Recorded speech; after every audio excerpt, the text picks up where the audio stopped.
লন্ডনে তারেক রহমানের সাথে ডক্টর ইউনূসের বৈঠকে নির্ধারিত সময়ে জাতীয় নির্বাচন দেওয়ার দাবি জানিয়েছে বিএনপি মহাসচিব মির্জা ফখরুল ইসলাম আলমগীর। বলেন, বিএনপি কমিশনগুলোর সব সংস্কার প্রস্তাবের সঙ্গে একমত নয়।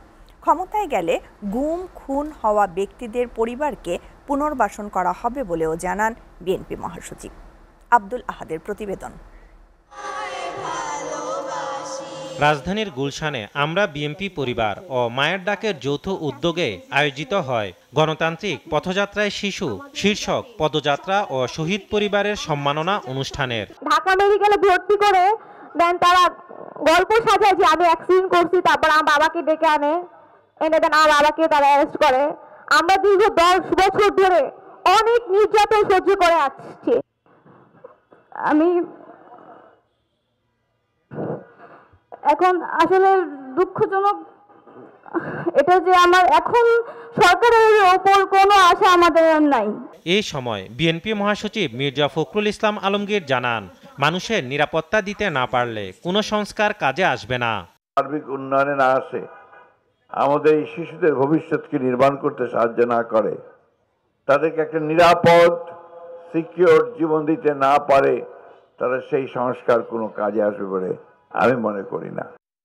এরপর জাতীয় প্রেস ক্লাবে এক আলোচনা সভায় মির্জা ফখরুল দাবি জানান, দ্রুত জুলাই সনদ ঘোষণা করে নির্ধারিত সময়ে নির্বাচন আয়োজনের।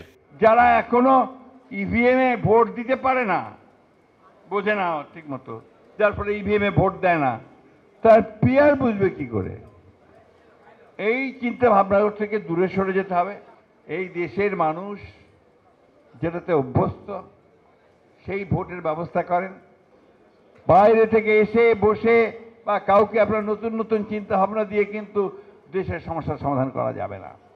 আমরা খুব পরিষ্কার করে বলতে চাই, আমরা চাই অবিলম্বে সংস্কারগুলো শেষ করুন, অবিলম্বে এই যে একটা আছে আপনার সনদ ঘোষণা, সেই সনদও ঘোষণা করুন। আর দয়া করে নির্বাচনের যে তারিখটা নির্ধারণ করেছেন আমাদের ভারপ্রাপ্ত চেয়ারম্যান জনাব তারেক রহমানের সঙ্গে লন্ডনে বৈঠকে বসে, যেটাতে জাতি অনুপ্রাণিত হয়েছে, আশান্বিত হয়েছে, সেই সময়টাতে নির্বাচন দিন। প্রস্তাবিত 12টি মৌলিক বিষয়ে সকল রাজনৈতিক দলকে ঐক্যমত্যে আসায় কমিশনকে ধন্যবাদ জানান বিএনপি মহাসচিব। This is a positive step. এবং আমি ধন্যবাদ জানাই ডক্টর আলী রিয়াদকে, তিনি অক্লান্ত পরিশ্রম করে তার টিমকে নিয়ে অন্তত ওই জায়গাটা আসার চেষ্টা করেছেন। আব্দুল আহাদ, এসটিভি, ঢাকা।